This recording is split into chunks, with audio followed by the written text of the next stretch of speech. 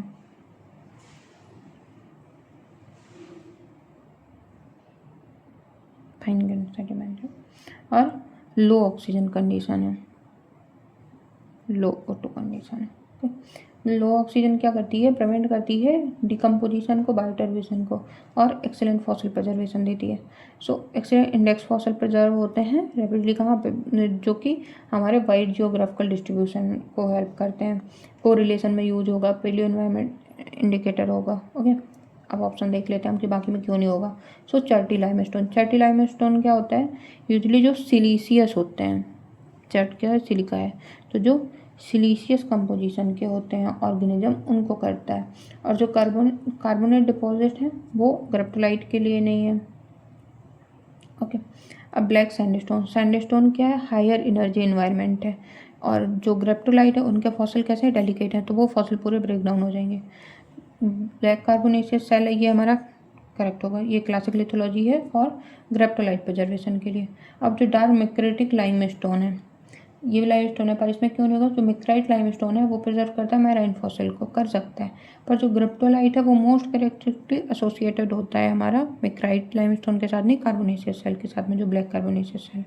Okay, तो हम याद कर रखना है, पेलियोजोइक इंडेक्स फॉसिल है, डीप मैराइन है, और जैसे ही ग्रेप्टोलाइट देखते हैं तो हमें ब्लैक सेल्स के बारे में सोचना है। ओके, तो आई होप ये क्वेश्चन सही होगा। Next, the abrasion wearing of rock by sediment moving close to the channel bed is called. ये सारी की सारी प्रोसेसेस, अगर अभी आपको डाउट हो रहा है तो ज़रूर से जो स्टैटिक का लेक्चर है वो आपको देखना चाहिए। ओके, बहुत डिटेल में ये हमने देखा है, इसलिए हम इसका सिर्फ करेक्ट आंसर ही लगा लेते हैं कि कोरोजन होगा। ओके, अब ये वहाँ से जाके देखोगे अगर नहीं पढ़ा है आपने, क्योंकि हम लोग ये बहुत डिटेल में पढ़ चुके हैं एक बार के, तो बार बार वही चीज़ रिपीट करने का कोई फ़ायदा नहीं है। नेक्स्ट क्वेश्चन देखते हैं। So question number 58,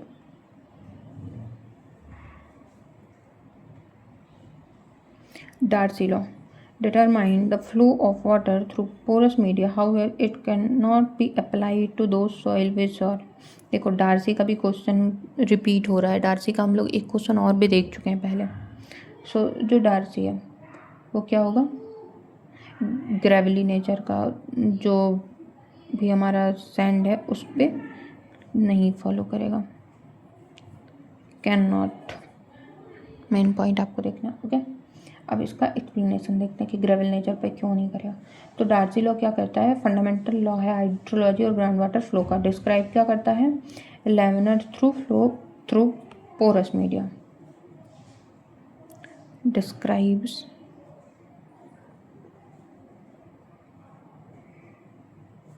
laminar flow through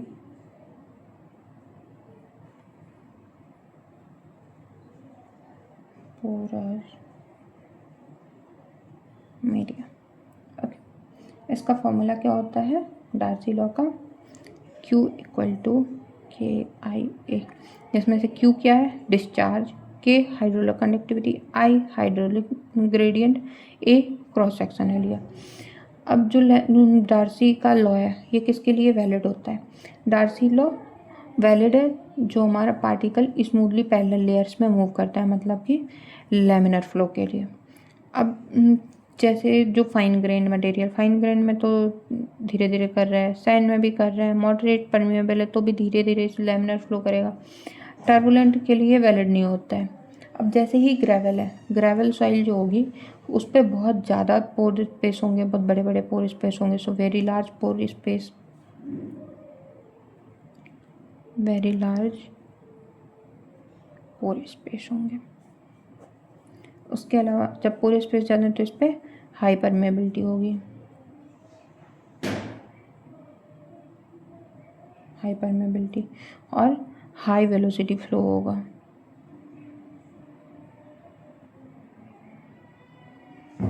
high velocity flow होगा। ओके, अब हाई वेलोसिटी फ्लो है जब, तो वो कैसा फ्लो करेगा? टर्बुलेंट मोशन शो करेगा।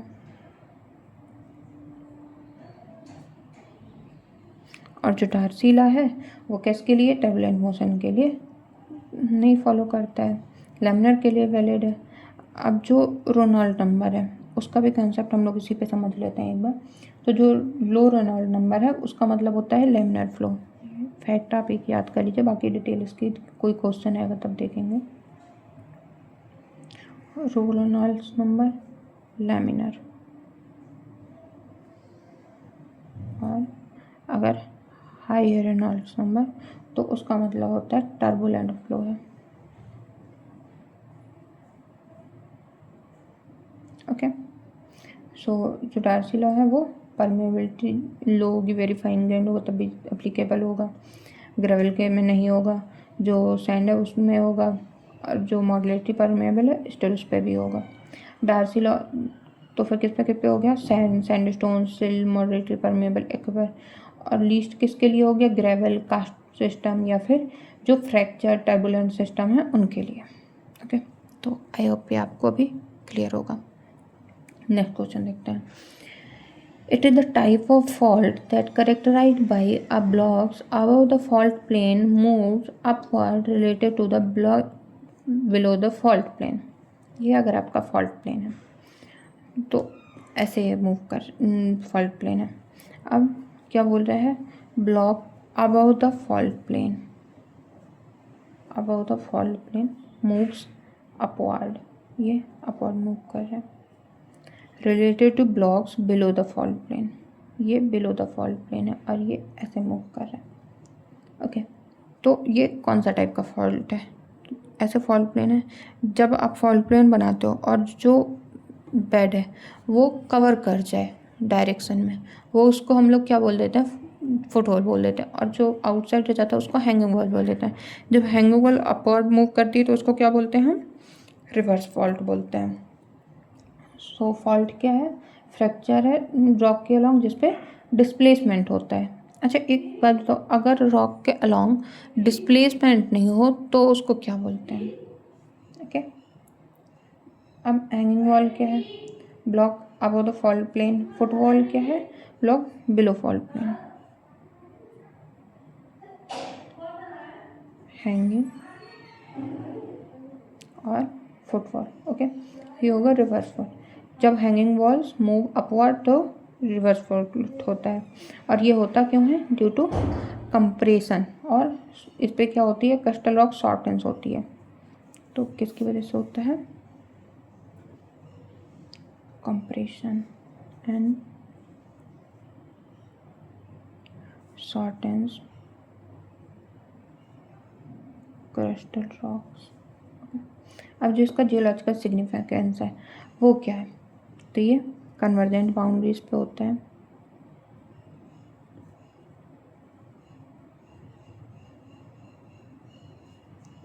माउंटेन बेल्ट पे होगा, क्योंकि माउंटेन बेल्ट भी तो कन्वर्जेंट पे ही फॉर्म हो रहे होते हैं।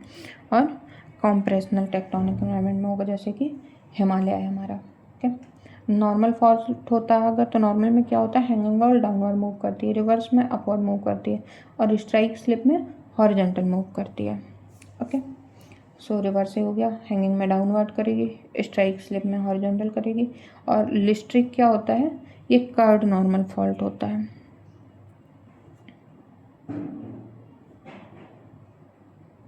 कर्व्ड नॉर्मल फॉल्ट होता है। ओके, तो जब टेंशनल रिजीम होगी तो उस पर नॉर्मल फॉल्ट बनेगा, कंप्रेशनल है तो रिवर्स बनेगा, और जब शियर स्ट्रेस लग रहा होगा तो वहाँ पे स्ट्राइक स्लिप फॉल्ट बनेगा। Next question. The conical shape long acute spire of gastropod form is river. तो गैस्ट्रोपोड की जो सेल है उसके अलग अलग टाइप के शेप होते हैं, तो उसके बेस पे इन्होंने क्लासीफाई करके हमसे पूछा है कि जिसका जो शेप है वो लॉन्ग होगा, एक्यूट स्पाइर होगा, तो ऐसे गैस्ट्रोपोड को हम क्या बोलते हैं? तो ऐसा गैस्ट्रोपोड बोलते हैं हम टर्बिनेटेड टोरेटेड। ओके, सो जो गैस्ट्रोपोड है उस वो अलग अलग टाइप के शेप, जैसे ग्लोबुलर, कॉनिकल, टोरेटेड, टर्बिनेटेड सारे करते हैं। अब जो टोरेटेड सेल होता है उसको क्या बोलते हैं हम? ये बहुत हाई स्पाइन होते हैं, very spire. Elongate conical appearance.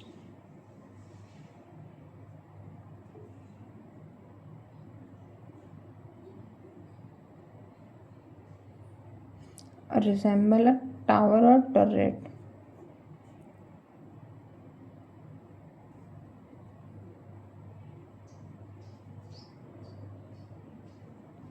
Okay, तो टरेट शेप होता है इसलिए टरेट बोलते हैं इसको। अब ग्लोबुलर है, इस पे क्या होता है, राउंडेड इन्फ्लेटेड होते हैं, राउंडेड इन्फ्लेटेड सेल। टर्बुनेट, टर्बुनेट में क्या होता है, टॉप शेप होते हैं विद मॉडरेटली एलिवेटेड स्पाइर होते हैं, इस पे मॉडरेटली एलिवेटेड स्पाइर। सेरेटेड में क्या होते हैं, सॉ लाइक मार्जिन होती है, मार्जिन और एज। ये सॉल फॉर्म नहीं, जो सेल का है उसका फॉर्म नहीं है, तो ये हो गया। ग्लोबुलर नहीं होगा, सेरेटेड भी नहीं होगा, तो अब ये हो गया हमारा सही आंसर, हमने देखा टरेटेड। ओके, तो आई होप आपको ये पेज भी क्लियर होगा। Okay, so thank you very much. आज हम लोगों ने अपने इतने क्वेश्चन देख लिए और आई होप बहुत डिटेल में हम लोगों ने ये सारा कुछ डिस्कस किया है। आपको बहुत सारे क्वेश्चन आप देखने को मिले होंगे इससे। वीडियो थोड़ा लंबा कर लिया क्योंकि हमने सोचा 20 क्वेश्चन कम से कम डिस्कस कर लेते हैं। नेक्स्ट क्वेश्चन हम लोग 61 से डिस्कस करेंगे। अगर आपका कोई भी सजेशन होता है तो आप प्लीज़ बताइएगा। Okay, thank you very much for attending this class.